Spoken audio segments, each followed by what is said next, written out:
আজকের অন্যতম বড় খবর, কেন্দ্রীয় স্বরাষ্ট্রমন্ত্রীর সঙ্গে সল্টলেকের হোটেলে যে বৈঠক চলছিল বেশ কিছুক্ষণ ধরে, সেখানে কিন্তু প্রাক্তন রাজ্য সভাপতি, বিরোধী দলনেতা এবং বর্তমান রাজ্য সভাপতি সবাইকে একসঙ্গে নিয়ে, অর্থাৎ এই চারজনকে একসঙ্গে নিয়ে বৈঠক করলেন কেন্দ্রীয় স্বরাষ্ট্রমন্ত্রী অমিত শাহ। সরাসরি আমাদের প্রতিনিধি দীপক ঘোষ আমাদের সঙ্গে রয়েছেন। দীপক, প্রাক্তন, বর্তমান রাজ্য সভাপতি, বিরোধী দলনেতা চারজনকে একসঙ্গে নিয়ে কেন্দ্রীয় স্বরাষ্ট্রমন্ত্রী বৈঠক করলেন আজকে।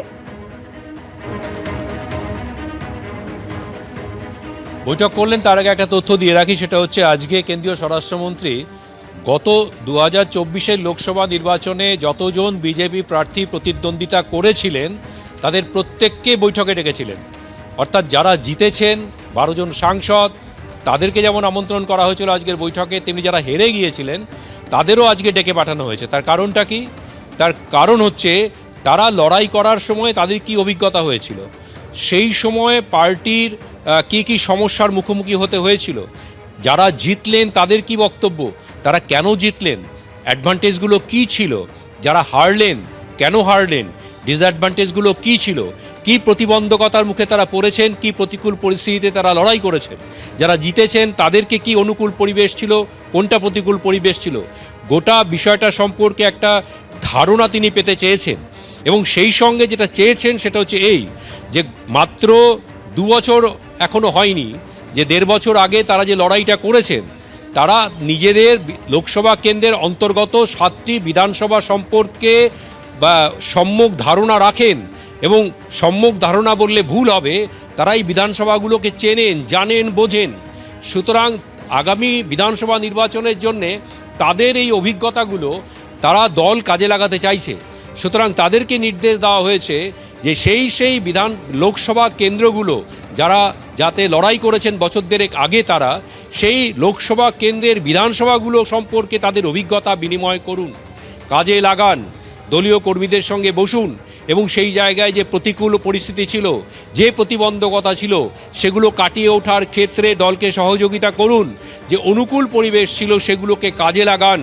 সুতরাং 2024-এর লোকসভা ভোটের অভিজ্ঞতাকে 2026-এর বিধানসভা নির্বাচনে কাজে লাগাতে চাইছে দল। এ কারণে যারা জিতেছিলেন 12 জন এবং যারা হেরে গিয়েছিলেন সেই সমস্ত প্রার্থীকে আজকে ডেকে পাঠানো হয়েছিল।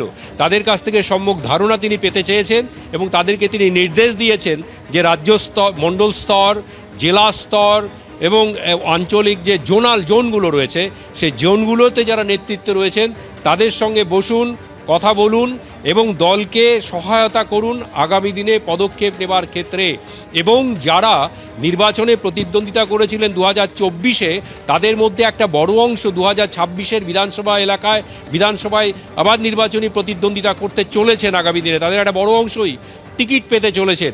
সুতরাং তারা তাদের সেই অঞ্চলে, এলাকায়, বিধানসভা এলাকায় পড়ে থাকলেই শুধু চলবে না, সেখানে তিনি যেমন লড়াই করবেন তেমনি তার কাঁধে বাকি 6টা বিধানসভা কেন্দ্রেরও দায়িত্ব আসবে। সুতরাং আজকের বৈঠকে এটা হয়েছে। এবং সেই সঙ্গে আরও তাৎপর্যপূর্ণ হলো, যারা হেরে গিয়েছেন তারা তো সবাই এসেছিলেন, হেরে গিয়েছিলেন দিলীপ ঘোষও, তিনিও এসেছিলেন, কিন্তু তাকে আলাদা করে নিয়ে বৈঠক করা হলো শ্রমিক ভট্টাচার্য, শুভেন্দু অধিকারী, সুকান্ত মজুমদারের সঙ্গে। তার কারণ রাজ্য বিজেপির নেতৃত্ব বলতে এই 4 মাথা এখন রয়েছে, সেই 4 মাথার মধ্যে ব্যবধান বা দূরত্ব ঘোচাবার জন্যে উদ্যোগী হলেন তিনি। এবং দলের মূল স্রোতে কার্যত নিষ্ক্রিয় করে রাখা দিলীপ ঘোষকে আবার ফিরিয়ে নিয়ে আসার ইঙ্গিত দেওয়া হলো আজকের এই বৈঠকের মাধ্যমে। শুধুমাত্র একজন পরাজিত প্রার্থী হিসেবে নয়, তিনি দলের শীর্ষ 3 নেতৃত্বের সঙ্গে পাশে বসে বৈঠক করলেন অমিত শাহর সঙ্গে। অর্থাৎ ইঙ্গিতটা স্পষ্ট, আগামী দিনের লড়াইয়ে এই 4 জনকে হয়তো পাশাপাশি দেখা যেতে পারে নির্বাচনের লড়াইয়ের ময়দানে। একদম দীপক, তুমি আমাদের সঙ্গে থাকো। আমরা দেখেছিলাম গতকাল অমিত শাহ তিনি একেবারে এটা বলে দিয়েছিলেন যে মানুষ ঠিক করে ফেলেছেন যে 26-এর নির্বাচনে 2/3 সংখ্যাগরিষ্ঠতা নিয়ে বিজেপি ক্ষমতায় আসবে। আর আজ আমরা কি দেখতে পাচ্ছি, যে বৈঠক তিনি করলেন সেখান থেকে একেবারে বিজেপির জনপ্রতিনিধিদের হোমওয়ার্ক সেট করে দিলেন কেন্দ্রীয় স্বরাষ্ট্রমন্ত্রী অমিত শাহ। বিধায়ক এবং দলীয় সাংসদদের ঠিক কি নির্দেশ দিয়েছেন রাখবো আপনাদের সামনে, যেখানে তিনি বলছেন যে ফের টিকিট পেতে আগামী 2 মাসে যোগ্যতা প্রমাণ করতে হবে বিধায়কদের। বিধায়কদের নিজের এলাকায় আরো কাজ করার জন্য নির্দেশ দিয়েছেন অমিত শাহ। সপ্তাহে অন্তত 4 দিন এলাকায় থাকতে হবে বিজেপি বিধায়কদের। প্রাক্তন সাংসদদেরও এলাকায় অবিলম্বে সক্রিয় হওয়ার নির্দেশ দিয়েছেন কেন্দ্রীয় স্বরাষ্ট্রমন্ত্রী অমিত শাহ। সূত্র মারফত আর কি তথ্য সামনে আসছে, আমি একবার সরাসরি আমাদের অপর প্রতিনিধি শিবাশিস মল্লিকের কাছে চলে যাব। শিবাশিস, দেখো, যে ছবি আমরা দেখতে পাচ্ছি তাতে এখনো পর্যন্ত কিন্তু অমিত শাহ অলটিয়ারে তার এই যে হোটেল সেক্টর 5-এর এই অলটিয়ারের হোটেলে এখনো পর্যন্ত কিন্তু কেন্দ্রীয় স্বরাষ্ট্রমন্ত্রী অমিত শাহ উপস্থিত রয়েছেন এবং সেখানে বিধায়করা একে একে বাইরে আসছেন। তারা আজকে অমিত শাহের সঙ্গে তারা বৈঠক করলেন। তার মধ্যে যেমন বর্তমান বিধায়ক যারা তারা উপস্থিত রয়েছেন, বর্তমান সাংসদ তারা উপস্থিত রয়েছেন। বলা বাহুল্য যে প্রাক্তন সাংসদ যারা উপস্থিত ছিলেন আজকে সম্ভাব্য প্রার্থী 26-এর সম্ভাব্য প্রার্থী হিসেবেই কিন্তু তাদেরকে ডাকা হয়েছে এবং সেই জায়গায় কি কি করণীয়, অর্থাৎ আগামী 3 মাস বা 4 মাস পর তাদের যদি পরীক্ষা ধরা হয় তো পরীক্ষার আগে একেবারে তারা কি ভাবে নিজেদের প্রস্তুত করবেন সে ব্যাপারে কিন্তু কেন্দ্রীয় স্বরাষ্ট্রমন্ত্রী তিনি তার বক্তব্য তুলে ধরেছেন। যে ছবি আমরা দেখতে পাচ্ছি তাতে অমিত শাহ এখনো ভিতরে রয়েছেন, সুকান্ত মজুমদাররা, দিলীপ ঘোষরা তারা বেরিয়ে গিয়েছেন ইতিমধ্যেই।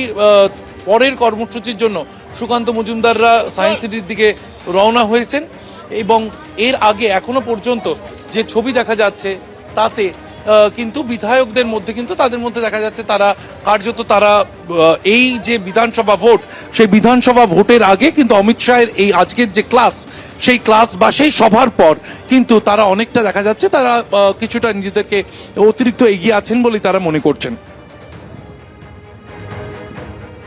শিবাশিস, তুমি আমাদের সঙ্গে থাকো। একদিকে যখন পশ্চিমবঙ্গকে লক্ষ্য করে একেবারে হোমওয়ার্ক বেঁধে দিচ্ছেন কেন্দ্রীয় স্বরাষ্ট্রমন্ত্রী অমিত শাহ, তারই মধ্যে এই নতুন বছরে রাজ্যে আসার সম্ভাবনা রয়েছে প্রধানমন্ত্রী নরেন্দ্র মোদীর, এমন খবরই সামনে আসছে। 18ই জানুয়ারি মালদায় সভা করতে পারেন প্রধানমন্ত্রী নরেন্দ্র মোদী। পশ্চিমবঙ্গ বিজেপির পক্ষ থেকে আবেদন জানানো হয়েছে। প্রধানমন্ত্রীর দপ্তরের অনুমোদন পেলেই সফরসূচি চূড়ান্ত হবে বলে খবর বিজেপি সূত্রে। জানুয়ারি ফেব্রুয়ারি মিলিয়ে রাজ্যে 2টি সভা করতে পারেন প্রধানমন্ত্রী নরেন্দ্র মোদী। প্রধানমন্ত্রী আপনার জেলায় আসছেন? এটা প্রধানমন্ত্রীর এখনো আসার কথা আছে, আলোচনা হয়েছে। এখন আমরা 17-18 তারিখে এরকম একটা ঠিক হয়েছে, ওখানে মালদাতে আসবেন উনি। আমাদের যে 4টা আমাদের সাংগঠনিক জেলা আছে, বিশেষ করে আমাদের 4টা জেলার ওখানে উনি একটা জনসভা করবেন, এরকম ঠিক হয়েছে। এখনো আমরা যখন হচ্ছে এটা নিয়ে নির্দিষ্ট হবে, সুনির্দিষ্ট যখন আমরা ডেট ফাইনাল হয়ে গেলে পরে নিশ্চয়ই জায়গা ওখানেই হবে, যেটা এর আগে হয়েছিল আমার লোকসভা কেন্দ্রেই হয়েছিল, ওখানেই হবে। অর্থাৎ বুঝতেই পারছেন টার্গেট 2026। প্রধানমন্ত্রী তিনিও আসতে চলেছেন জানুয়ারি মাসে এবং তার সভা রয়েছে। এর আগে তিনি এসেছিলেন মতুয়াগড়ে, তার সভা ছিল কিন্তু খারাপ আবহাওয়ার কারণে তিনি পৌঁছতে পারেননি।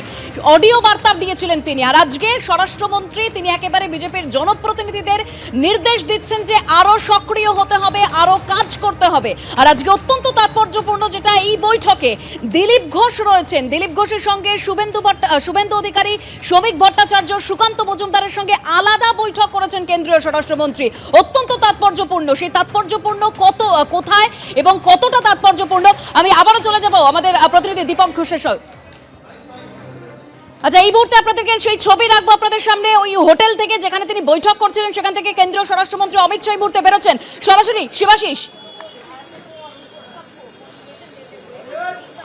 দেখো, এই মুহূর্তে আমরা যা দেখতে পাচ্ছি তাতে কেন্দ্রীয় স্বরাষ্ট্রমন্ত্রী অমিত শাহ তিনি অলটিয়ার থেকে বেরিয়ে এলেন, অর্থাৎ সল্টলেক সেক্টর 5-এর যে হোটেলে তিনি ছিলেন সেখান থেকে কিন্তু বার হয়ে সায়েন্স সিটির উদ্দেশ্যে রওনা দিচ্ছেন কেন্দ্রীয় স্বরাষ্ট্রমন্ত্রী অমিত শাহ।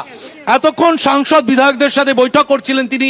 এরপর কলকাতার সংলগ্ন যে 4টি সাংগঠনিক জেলা রয়েছে, অর্থাৎ উত্তর কলকাতা, শহরতলি, উত্তর কলকাতা, দক্ষিণ কলকাতা এবং যাদবপুর, এই 4 সাংগঠনিক জেলার মণ্ডল স্তরের কার্যকর্তাদের সাথে বৈঠক করার জন্য সায়েন্স সিটি অডিটোরিয়ামের উদ্দেশ্যে রওনা দিলেন অমিত শাহ। ভূপেন্দ্র যাদব সঙ্গে রয়েছেন আমরা দেখতে পাচ্ছি এবং একে একে কিন্তু যে নেতৃত্ব উপস্থিত ছিল এখানে সেই নেতৃত্ব কিন্তু তারা রওনা দিচ্ছেন এবং তারা সায়েন্স সিটি অডিটোরিয়ামের উদ্দেশ্যে রওনা দিচ্ছেন। সেক্টর 5-এর এই অলটিয়ার থেকে বেরিয়ে গেলেন কেন্দ্রীয় স্বরাষ্ট্রমন্ত্রী অমিত শাহ। অমিত শাহ বেরিয়ে গেলেন কেন্দ্রীয় স্বরাষ্ট্রমন্ত্রী এবং তার গন্তব্য সায়েন্স সিটি অডিটোরিয়াম। কলকাতা সংলগ্ন যে 4টি সাংগঠনিক জেলা রয়েছে সেই 4 সাংগঠনিক জেলার মণ্ডল স্তরের কার্যকর্তাদের সাথে সরাসরি কথা বলবেন কেন্দ্রীয় স্বরাষ্ট্রমন্ত্রী তথা বিজেপির প্রাক্তন সর্বভারতীয় সভাপতি অমিত শাহ। এবং ভোটের সময় আমরা জানি বেশ কিছু কর্মসূচি একদম শিবাশিস, অর্থাৎ তুমি ঠিক যেরকম বলছিলে যে তিনি সায়েন্স সিটির উদ্দেশ্যে এবার রওনা দিলেন, সেখানে তিনি মণ্ডল স্তরের যারা কর্মী রয়েছে তাদের সঙ্গে বৈঠক করবেন। আর অন্যদিকে গতকাল আমরা কি দেখলাম, একদম পাল্টা আক্রমণে একেবারে রাজনৈতিক তরজা চরমে পৌঁছেছিল অমিত শাহ। তিনি গতকালই বলেছেন যে মানুষ ঠিক করে ফেলেছেন যে 2/3 সংখ্যাগরিষ্ঠতা নিয়ে বিজেপি এবার ক্ষমতায় আসবে। কি বলেছিলেন গতকাল শোনাবো আপনাদের। बंगाल की जनता को मैं विनती करता हूं कि मोदी जी के नेतृत्व में पूर्ण बहुमत की, प्रचंड बहुमत की एक भारतीय जनता पार्टी की सरकार बनाइए। हम कवि गुरु की कल्पना का, विवेकानंद की कल्पना का, बंकिम बाबू की कल्पना का बंगाल बनाएंगे, सोनार बांग्ला बनाएंगे। मुझे पूरा भरोसा है कि 2026 में बंगाल में 2/3 बहुमत के साथ भारतीय जनता पार्टी की सरकार बनेगी। কেন্দ্রীয় স্বরাষ্ট্রমন্ত্রী কলকাতা থেকে একেবারে আক্রমণ শানিয়েছেন এবং যার উত্তর এসেছে 180 কিলোমিটার দূরে বাঁকুড়ার বড়জোড়ার সভা থেকে। মমতা বন্দ্যোপাধ্যায় কি বলেছিলেন শুনুন। বলেছেন 2/3 পাবো। এখন আর বলতে পারছে না ইসবার 200 পার। এবার বলতে হবে এবার তুমি দেশ থেকে বার।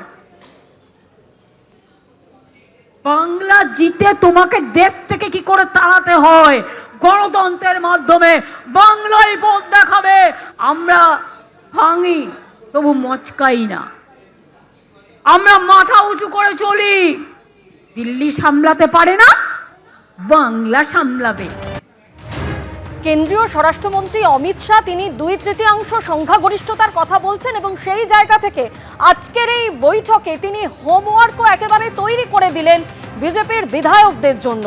অন্যদিকে আপনারা জানেন যে আজকের অন্যতম বড় খবর যেটাই যে সল্টলেকের হোটেলে বৈঠক হলো বেশ কিছুক্ষণ ধরে।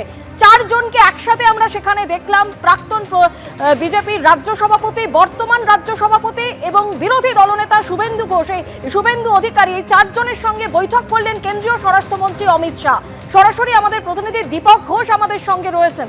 দীপক, নিঃসন্দেহে তাৎপর্যপূর্ণ বলা যেতেই পারে যে 4 জনের সঙ্গে বৈঠক করলেন কেন্দ্রীয় স্বরাষ্ট্রমন্ত্রী অমিত শাহ।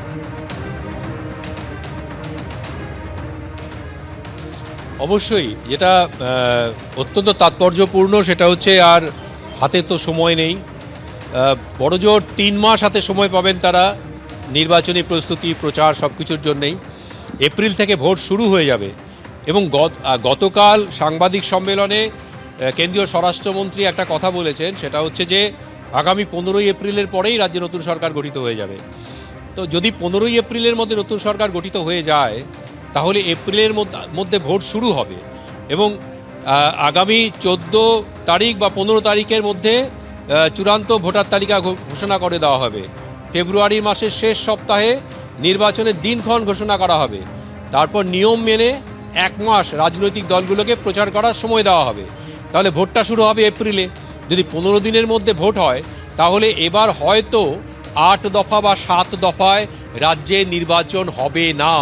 যদি 15ই এপ্রিল ধরেই নেওয়া হয় যে নতুন সরকার এসে পড়বে তাহলে সম্ভবত এবার রাজ্যে 3 দফায় ভোট হতে চলেছে। বিহারে 2 দফায় ভোট হয়েছে, পশ্চিমবঙ্গের আসন 50টির মতো বেশি, সুতরাং হয়তো 3 দফায় ভোট হতে পারে, হয়তো তার বেশি দফায় ভোট হবে না। সুতরাং যদি সেই টাইমলাইন ধরে চলা যায় তাহলে বিজেপির হাতে বা যে কোনো রাজনৈতিক দলের হাতেই এখন 3 মাসের একটা যুদ্ধ সামনে। জানুয়ারি, ফেব্রুয়ারি, মার্চ, এপ্রিল মাসে ইভিএমের সামনে দাঁড়াতে হবে। 3 দফা বড়জোর ভোট হতে পারে এবার। এই 3 মাসের মধ্যে এই লড়াইটাই হচ্ছে সবচেয়ে বড় গুরুত্বপূর্ণ বিজেপির কাছে। এ কারণে বিজেপি কর্মীদের মধ্যে, দলের নিচুতলার মধ্যে যদি ঐক্যবদ্ধ ছবিটা তুলে ধরা না যায়, তাদেরকে যদি কাঁধে কাঁধ রেখে লড়াইয়ের ময়দানে নামানো না যায় তাহলে তাদের পক্ষে সম্ভব নয় কাঙ্ক্ষিত লক্ষ্যে পৌঁছানো।